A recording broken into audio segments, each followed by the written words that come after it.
pengurusan integriti dan keselamatan berkenaan isu keselamatan. Seterusnya, Kepentingan arahan keselamatan ada 3. Yang pertama, memastikan kawalan keselamatan berterusan. Yang kedua, rahsia kerajaan atau rahsia negara tidak jatuh ke tangan kuasa asing. Dan yang ketiga, perkara berperingkat tidak jatuh kepada orang yang ingin mencari faedah kewangan.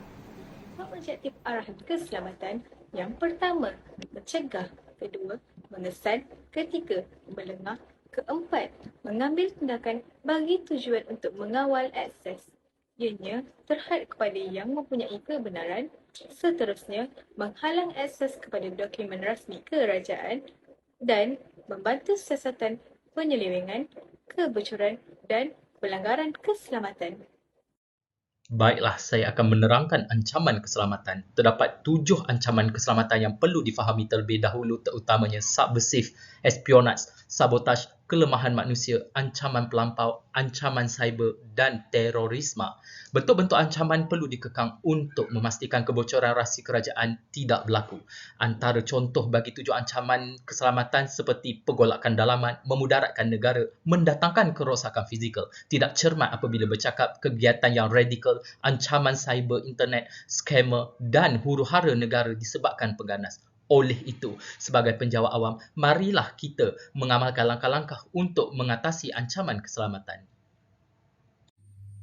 Keselamatan fizikal yang pertama ialah keselamatan kawasan bangunan. Sebarang cadangan yang berkaitan bangunan-bangunan kerajaan perlu dirujuk kepada pegawai keselamatan kerajaan.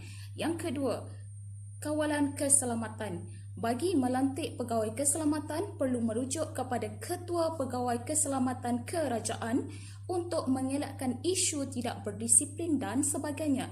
Yang ketiga, sistem peraturan. Perlu mengadakan papan kenyataan di tempat-tempat yang sesuai bagi menunjukkan kawasan itu adalah tempat larangan ataupun berbahaya. Yang keempat, pas keselamatan. Mewujudkan sistem pas keselamatan atau kad pengenalan jabatan. Keselamatan dokumen merupakan satu perkara yang serius dan perlu diambil berat oleh seorang pegawai. Terdapat 7 jenis elemen di dalam keselamatan dokumen yang merangkumi peringkat keselamatan bagi setiap dokumen. Tanda keselamatan yang digunakan untuk mengklasifikasikan setiap jenis dokumen. Cara penyimpanan setiap dokumen juga adalah berbeza mengikut kategori dokumen. Seterusnya, prosedur penghantaran dokumen oleh mana-mana pegawai perlu dititikberatkan bagi mengelakkan kebocoran data maklumat sulit.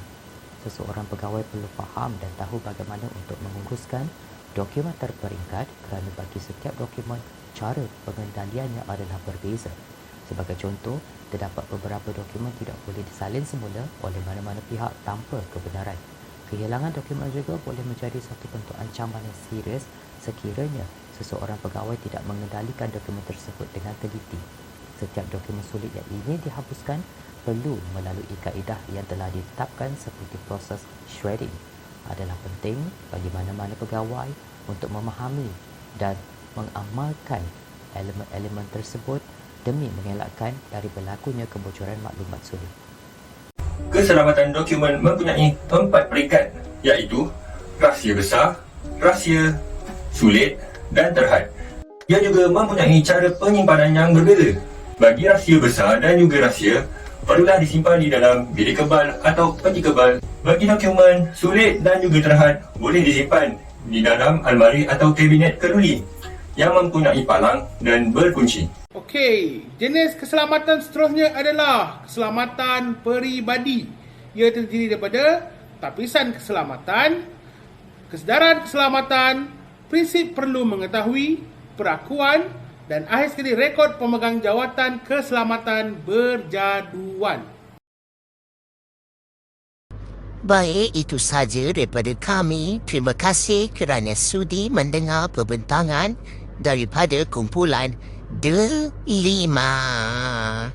Madah diungkap, santun bitara, pantun dilantun, mengusik hati.